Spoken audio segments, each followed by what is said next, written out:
नमस्कार, flavours of India में मैं सुनैना आप सबका स्वागत करती हूँ।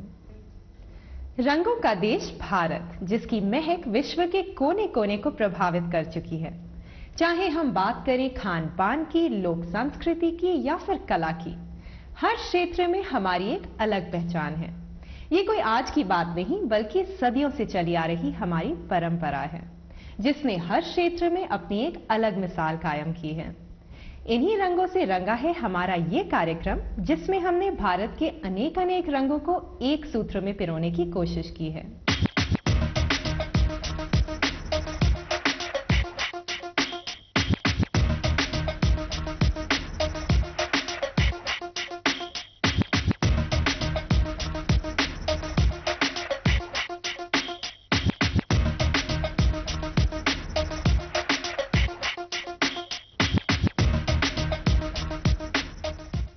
पांच 5000 वर्षों से भी पुराना है भारत का इतिहास, जिसमें राजस्थान का एक अलग ही महत्व है।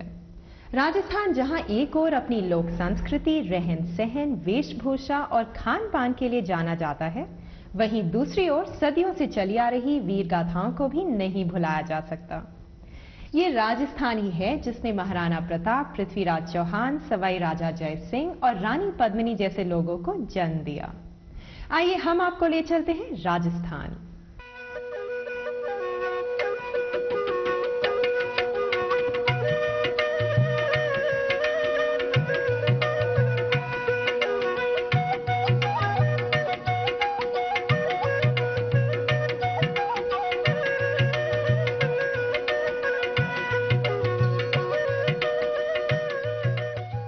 नृत्य एक ऐसी कला है जिसके माध्यम से हम विभिन्न प्रकार के भावों को प्रकट करते हैं।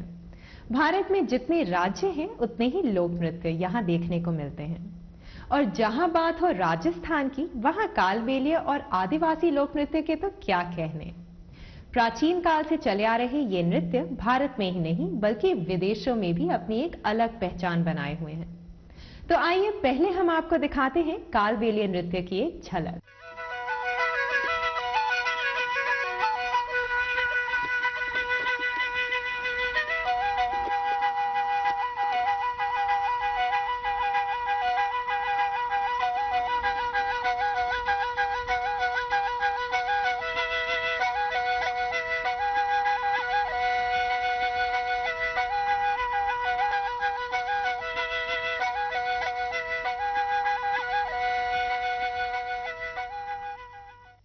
कालबेलिया पश्चिमी राजस्थान के बाड़मेर, जैसलमेर और जोधपुर जिले में निवास करती है और इसे स्थानीय भाषा में जोगी जाति भी कहा जाता है।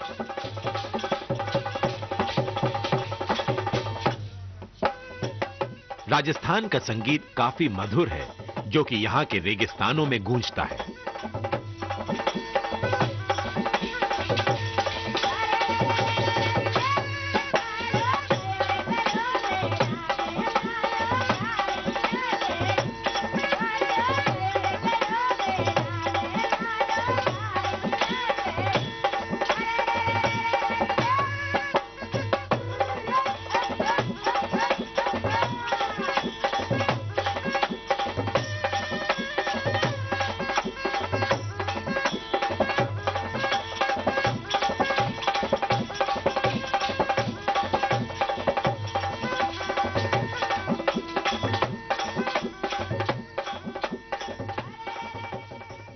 आजकल तो ये जिप्सी नृत्य के नाम से प्रसिद्ध हो गया है कालबेलिया। बाहर विदेश में भी ये धूम मचा रखी है इस नृत्य ने। लेकिन पुराने टाइम में जब मिट्टी के टीले जो होते हैं, बाढ़ में जैसलमेर साइड में बहुत ज्यादा मिट्टी के टीले हैं, वापस ये सांप वगैरह होते थे, उनको ये पकड़ कर लाते थे, फिर उसको नृत्य करा के लोगों से पैसे जो भी वसूल होते उसे अपना गुजारा करते थे। आज उनकी लड़कियां ये नृत्य करती है।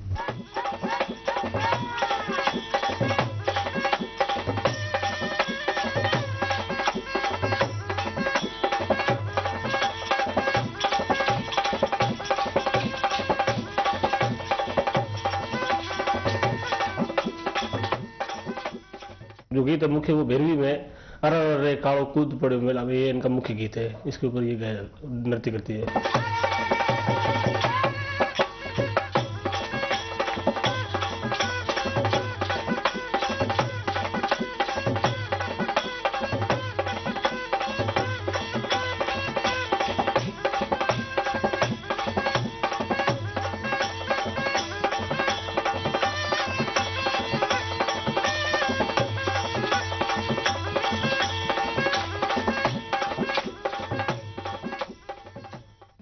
अभी आपने देखा कालबेलिया नृत्य।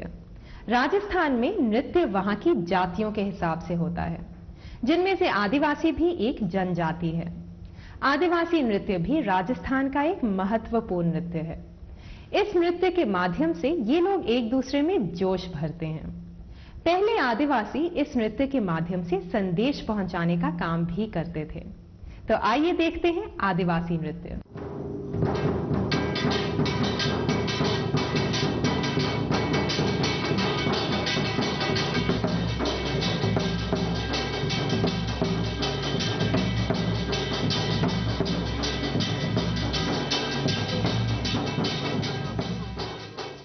ये राजस्थान के जालोर, सिरोही, पाली तथा आबू रोड में निवास करती है। इनका मुख्य पेशा पुराने जमानों में राजा महाराजों ने यहाँ जाना तथा उनके जो भी जैसे मंचन करना, किसी भी नाटक का मंचन करना, किसी में जोश भरने के लिए, या वक्त जैसे लड़ाई में जब जाते थे, जंगल में कोई और नहीं होता था तो शिकार करके लाते थे तथा अपना वक्त पास करने, टाइम निकालने के लिए इस नाटक का मंचन किया जाता था।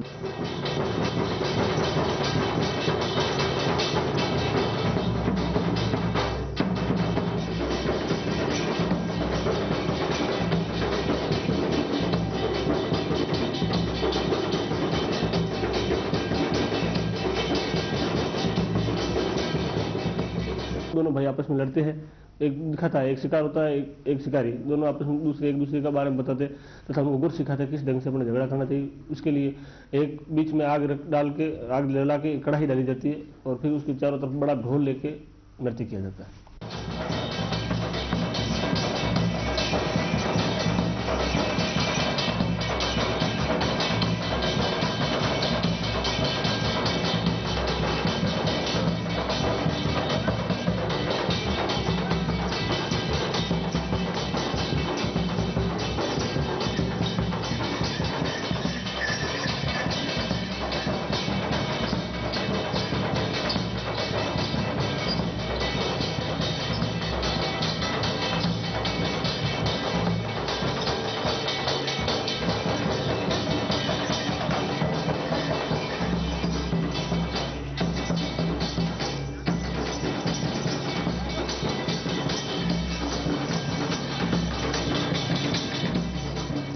जलती हुई मसाल हाथों में लिए हुए मुंह से आग निकालते हैं, तो वो दिखाते हैं उनको कि भाई अपने में कितनी ताकत है, कितनी अपने अंदर अग्नि है, कि अपन उस अग्नि को भी पार कर सकते हैं इस ढंग से।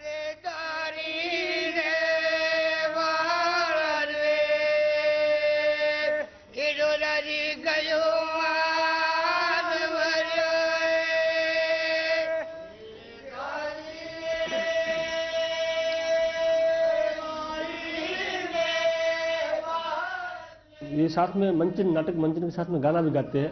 वो जोश भरने के लिए होता है, मतलब उसमें उनको दिलाते हैं कि भाई अब आपकी क्या जाति है, अपन किस जाति से संबंध है, और चलो लड़ो शूरवीरों की तरह आजमाओ, इस तरह से वो गाना गाते हैं, मतलब जोश भरने के लिए।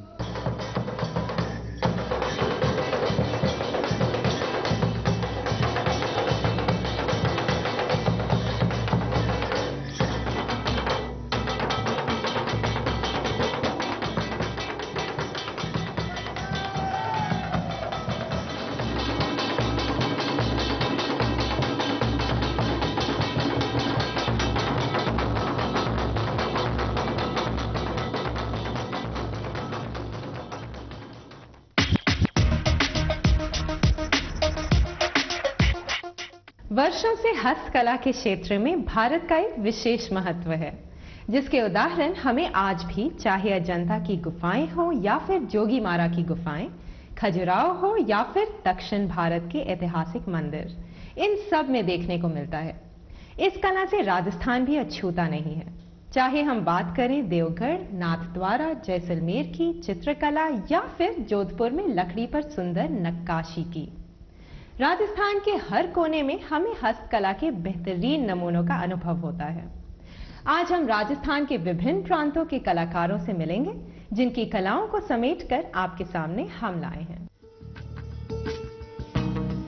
माना जाता है कि पूरे विश्व में 64 प्रकार की कलाएं हैं। राजस्थान भी कलाओं का गढ़ माना गया है। यहां भी हमें कई प्रकार की कलाएं देखने को मिलती हैं, जैसे चित्रकारी, काष्ठकारी, फ्रेस्को आदि।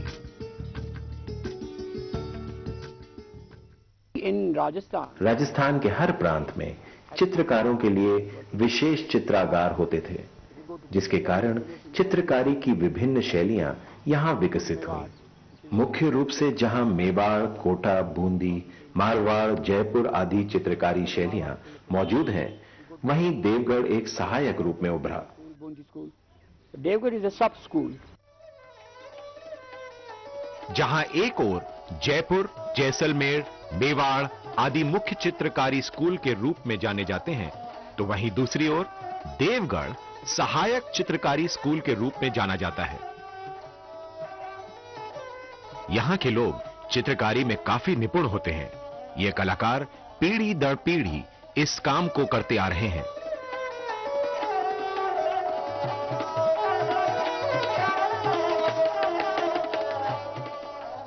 ये हमारा पुस्तकीय काम, बाप दादा वगैरह सभी यही काम करते आ रहे हैं। मैं इन्हीं से काम सीखा हूँ।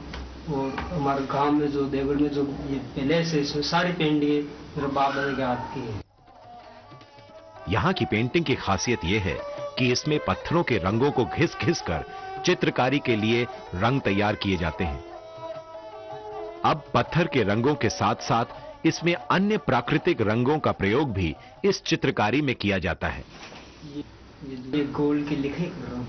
ये जो ऑरेंज कलर के शेडो दिख रहे हैं, ये शेडो दिखने के बाद लास्ट में ऐसी लाइनिंग करेंगे। इस चित्रकारी को कागज के एम्बॉश वाले भाग को उभारने के लिए गहरे रंगों का प्रयोग किया जाता है, जो बहुत ही खूबसूरत लगते हैं। गोल्ड का काम दो तरह से होता है। एक तो जो लीफ आपको ये दिख रहे हैं, एक ये इंक जो गोल्ड लीफ को 20 से 24 घंटे तक कंटिन्यू कैमल ग्लू में ग्राइंडिंग कर दें। उसके बाद उसको फिल्टर कर देते हैं, इंक बच जाती है।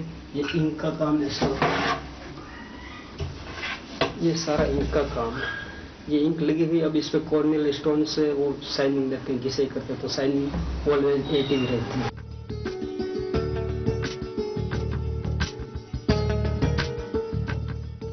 राजस्थान के अधिकतर स्थानों पर हमें चित्रकारी जैसी खूबसूरत कला का अनुभव देखने को मिलता है, जैसे नाथद्वारा की पिछवाई चित्रकारी। देवगढ़ और नाथद्वारा की चित्रकारी में काफी अंतर है। जहां देवगढ़ की चित्रकारी कागज पर की जाती है, तो वहीं दूसरी ओर पिछवाई चित्रकारी कपड़े पर की जाती है।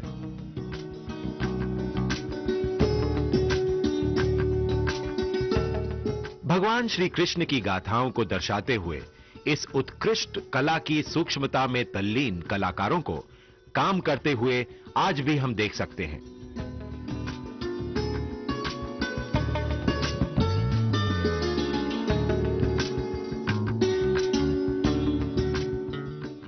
कई रंगों से सजी ये चित्रकारी धार्मिक विषयों पर अधिक बनाई जाती है।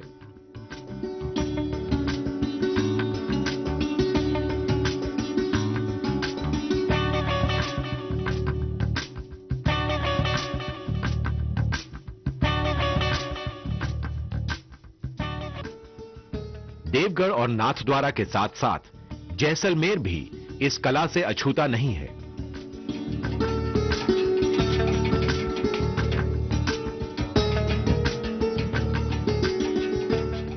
जैसलमेर की चित्रकला में मुगलों को अधिक स्थान दिया गया है, जिसमें हम मुगलों के शिकार पर जाने के दृश्य, विवाह के दृश्य आदि देख सकते हैं।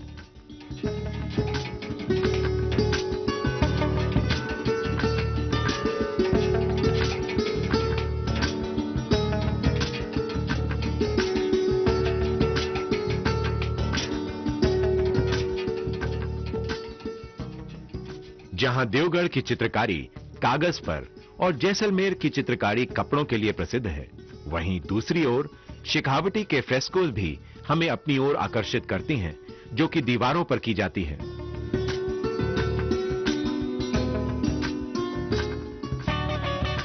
राजस्थान का एक और प्रांत जोधपुर, जो अपनी लकड़ियों पर की जाने वाली नक्काशी, जिसे काष्ठकारी कहते हैं, उसके लिए प्रसिद्ध है।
राजाओं का प्रदेश कहलाए जाने वाले राजस्थान में चाहे महलों के अंदर हो या फिर बाहर कोई आम घर, दोनों ही स्थानों में भोजन के विभिन्न प्रकार देखने को मिलते हैं।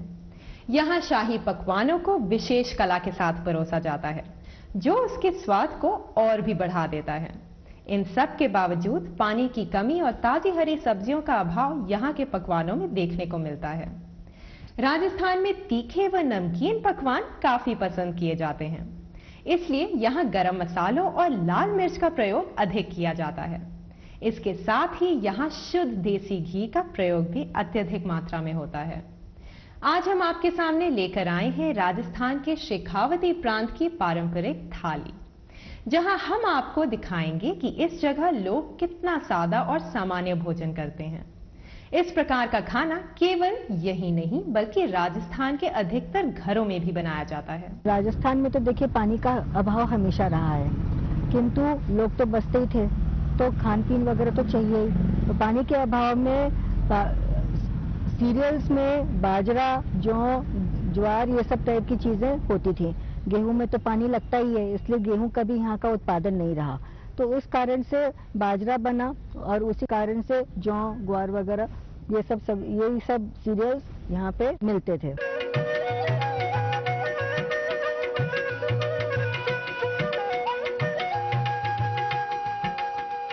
यूँ तो आप सभी जानते हैं कि हमारे यहाँ का महत्वपूर्ण राजस्थानी खाना जिसे आप कहते हैं दाल बाटी चूरमा है, लेकिन आज मैं आपको कुछ और बना के दिखाऊंगी, जैसे मंगोड़ी और मटर की सब्जी, कैर और सांगरी की सब्जी, बाजरे की रोटी और लहसुन की चटनी। मंगोड़ी की ये खासियत होती है कि इसे हमारे यहाँ पे बहुत शुभ माना जाता है। जैसे कोई भी शादी है, ब्याह है, सबसे पहले मंगोड़ी बनाई जाती है, दाल पिसवा के घर पे बनाई जाती है, और उसके बाद में जैसे कोई भी शुभ है, जैसे गणेश जी पूजन है या बहू घर पे आती है, तो हम लोगों में मंगोड़ी की ही सब्जी बनाई जाती है।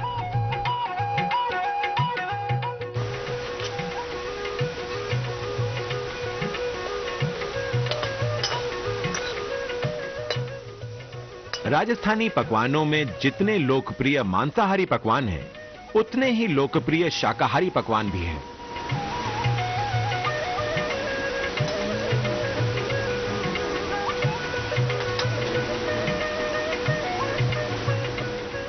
यहां के पारंपरिक पकवानों में एक है दाल, बाटी और चूरमा, लेकिन इसके अलावा भी कई ऐसे पकवान हैं जो काफी लोकप्रिय हैं।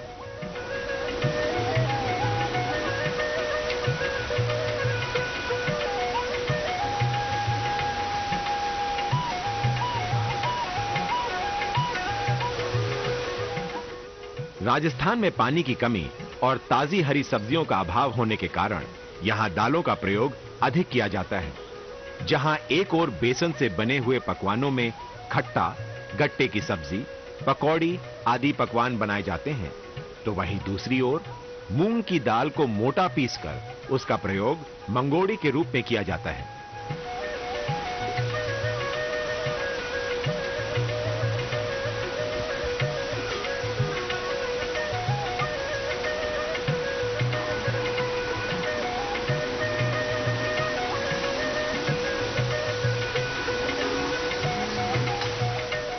राजस्थान में टमाटर की कमी होने के कारण उसके स्थान पर सब्जी में खट्टापन देने के लिए अमचूर का प्रयोग अधिक किया जाता है, और इसके साथ ही प्याज और लहसुन की जगह हींग का इस्तेमाल पकवानों को और स्वादिष्ट बना देता है।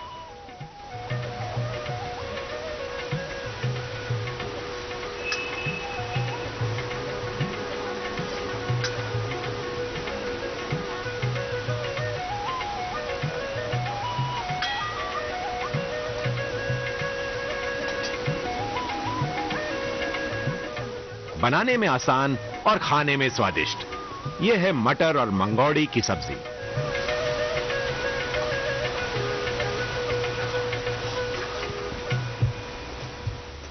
हरी सब्जियां इतनी जल्दी उपलब्ध नहीं हो पाती हैं, और गर्मियों में तो खासकर बहुत बड़ी प्रॉब्लम है। इसीलिए राजस्थान के जो लोग हैं वो लोग ज़्यादातर घर की बनाई हुई सूखी सब्जियां ज़्यादा काम में लेते हैं। कैर सांगरी, इसमें हमें कोई मेहनत नहीं करनी पड़ती, हर जगह डेजर्ट ट्री है जिसे खेजड़ी का पेड़ कहा जाता है, तो गर्मियों में ये फल है एक तरह से इस पेड़ का, जिसे लोग सुखा के और काम में लेते हैं। कैर सांगरी की सब्जी राजस्थान में सबसे ज्यादा खाने को मिलती है, चाहे कोई मेहमान आए या फिर कोई उत्सव हो। यह हर किसी की पसंदीदा है और अधिकतर घरों में बनाई जाती है।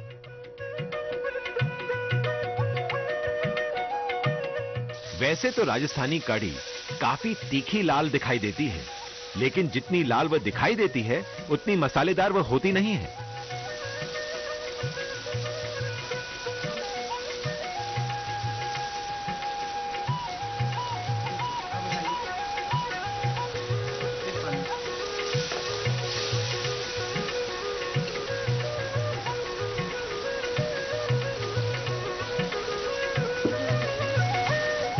पानी का अभाव होने के कारण राजस्थान के पकवानों में दूध, दही, छाछ का प्रयोग अधिक किया जाता है, जो इसको देता है एक पारंपरिक राजस्थानी स्वाद।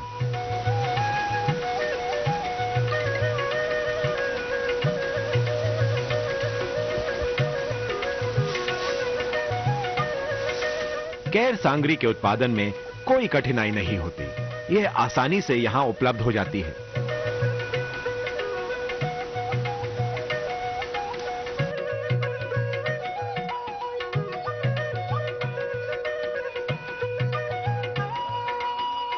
राजस्थान जाएं और कैर सांगरी न खाएं, ऐसा तो हो ही नहीं सकता। इसीलिए इसका स्वाद चखना अनिवार्य हो जाता है।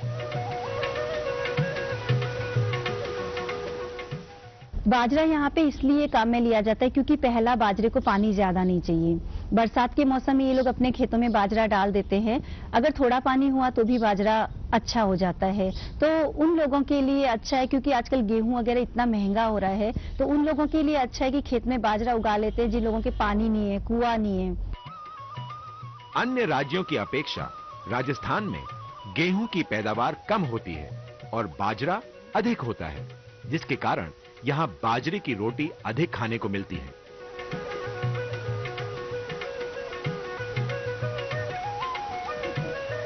बाजरे में काफी प्रोटीन होने के कारण यह यहां के लोगों की आवश्यकता बन गई है।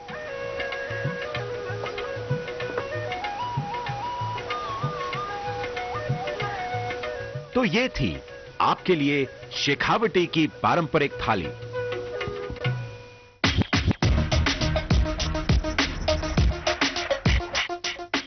दोस्तों, आज हमने देखा रंगीन राजस्थान।